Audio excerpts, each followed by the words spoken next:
Hello everyone. So today we are going to see the functionalities of functions in Python. We will see not just how to create a function, but we will also see uh, certain properties of function which only Python has, and it differentiates from other functions which you use in other language like C, C++, Java. So basically, for creating a function, you just need to do def, then you just need to give a function name, suppose func, and then you need to give some parameters. So right now I'm not taking any parameters in this bracket. So now I need to put a semicolon, and then we are inside this function. We are now writing the body part of this function.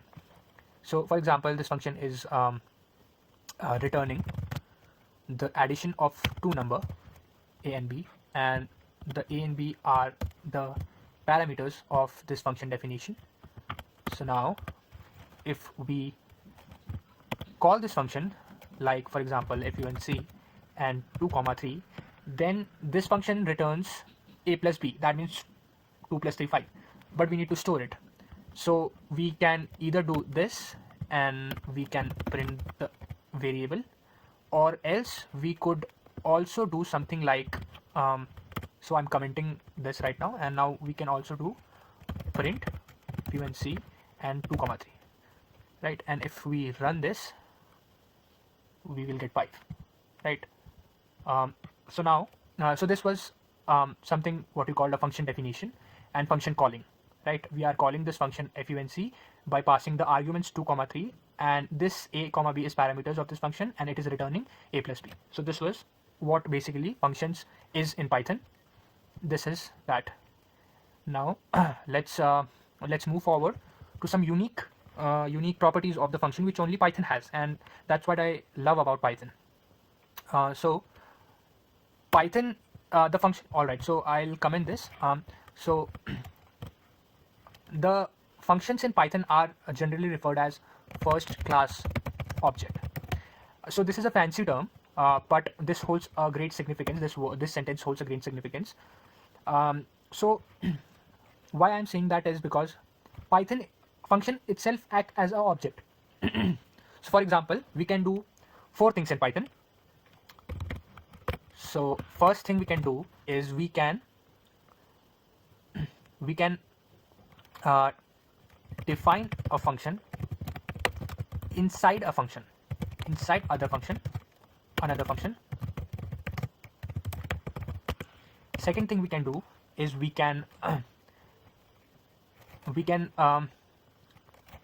so I was saying first we can define a function inside another function. The second thing is we can assign a function name to a variable. Well, the third thing we can do is we can pass a function as an argument. So the short form of argument is arg in Python. It's by default. We can pass a function as an argument to another function, and we can also do we can create a data structure of functions. Yeah, so these all are the things we can do in Python, and these things are unique. So these things you can do only in Python, and you cannot do it in C, C++, and Java. So let's move forward to each point one by one. So the first point is define a function inside another function. So for example, I am creating a function called def simpler, right? And we are inside the body.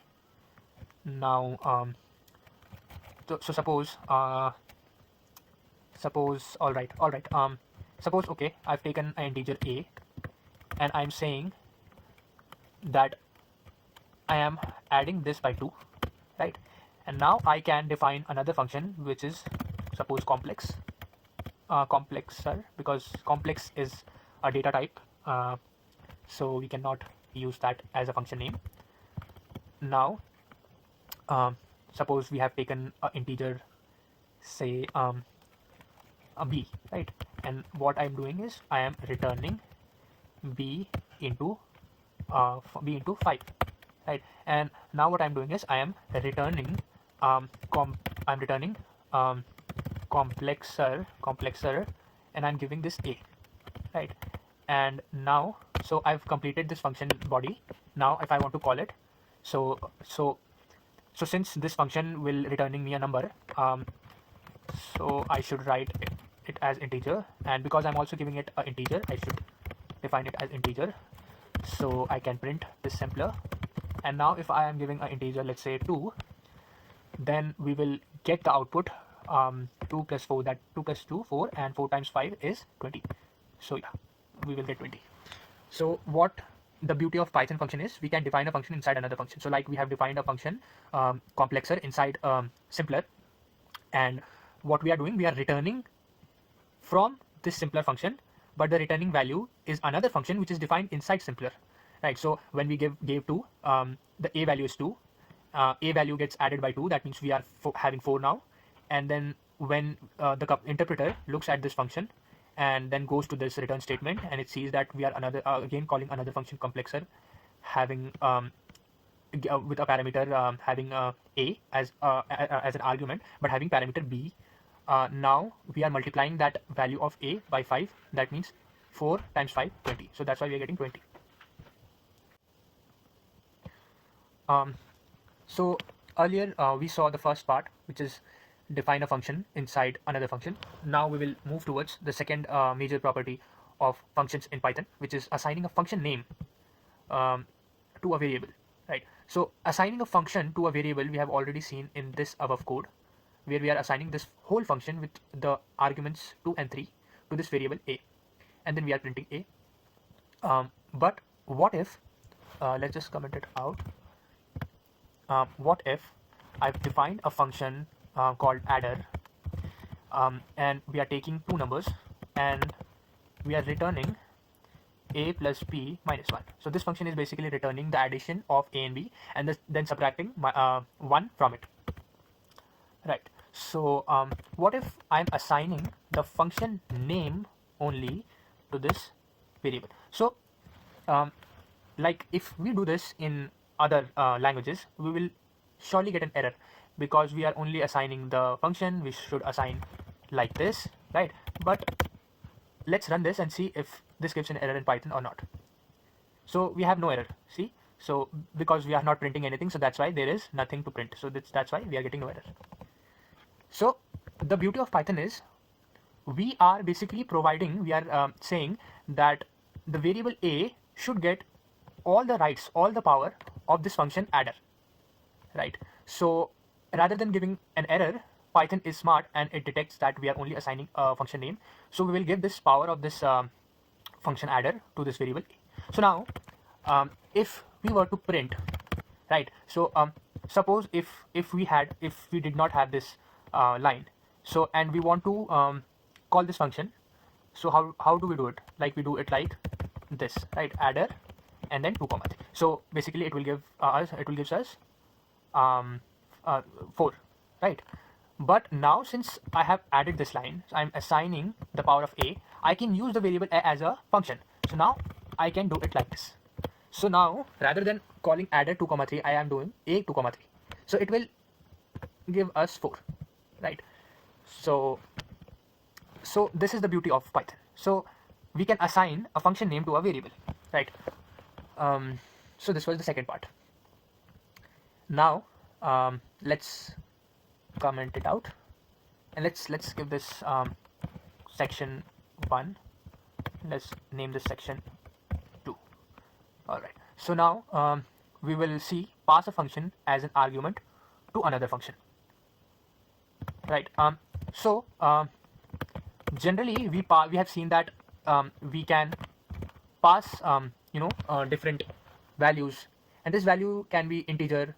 We can even pass different data types like list, set, tuple, dictionary, these all are non-primary, non-primitive data types. But integer, string, and then complex, right, and bool, these all are primitive data type. So we can pass these values also, right, primitive or non-primitive. But now we are saying that we can also pass a function as an argument to another function. So what do I mean by that? Suppose I have a function which says that I am a complex function and I am taking a comma b as I am taking a function, right, I'll write this parameter as function only. Now let's define okay, so right now I do not want to do anything, so I can write pass. Now let's define another function, suppose add, right, adder, again the same function, and we are giving the two arguments and we are returning a plus b minus 1, right. So now what I'm saying is that, okay, so let's combine the first part and third part so that you could understand much better what is happening, really happening, right. So let's just define another function which is simpler, right, and simpler says that I have two parameter, and what I'm doing is I am returning this function a comma b, right. So the good part is that we are defining another function and we are calling the function which is passed as an argument to the outer function, right. And now if we want to return, I'm returning so I'm returning simpler, right. So simpler, and because I am giving this function, I have to explicitly give this to function. So let's give this to function in here, right, 2 comma 3, right. So this is the deal, right. Now what really is happening now, suppose, all right, let me put this above, right. Now so now forget the print statement, but how can we call this complexer function? So we can do it like complexer, and we can give a function adder. That's it. We do not have to provide adder bracket 2 comma 3. No, we just provide the name. That's what we meant when we say pass a function as an argument to another function. So we are just passing the function name to another function. So actually I should write function name as an argument to another function, right. So now what we are doing is so we are calling the complexer function by giving an argument which is again a function, which is adder, right, which is defined here, which is very simple. We are subtracting -1 from the addition of two number, right. Now we are inside this function complexer, we are inside this body. Now the interpreter first looks at this function definition. It says, okay, you are creating another function in simpler, I will not give an error, an error. Then it will look at the return function.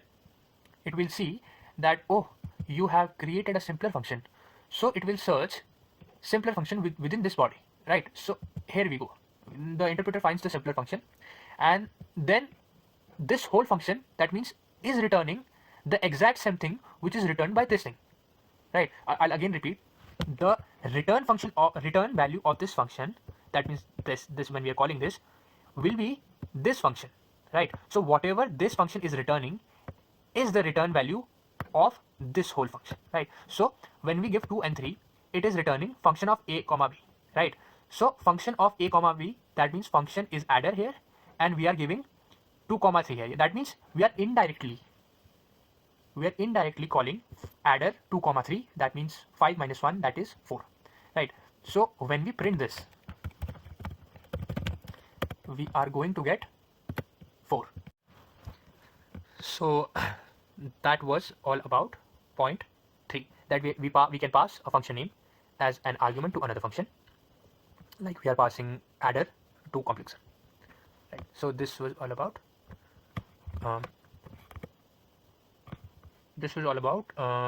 okay, so this was second, and from here I should write third. Right, now we will move forward to the fourth property of Python functions. That is, we can create a data structure of functions. So very simple, like data structure, like non-primitive data sets, like list, we have set, we have tuple, we have dictionary, mainly four. So let's suppose I'm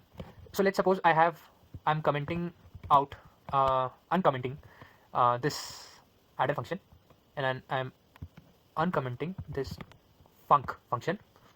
So now let's create a list, and it contains two things. First is func and second is adder. So now you can pause and you can think that will this code give me an error or not. And so it will not give me an error, because again, function is treated as first class objects in Python, so we can give the names, right? And now what we can do is we can say, like, for for x in L, now we can print x of 2 comma 3.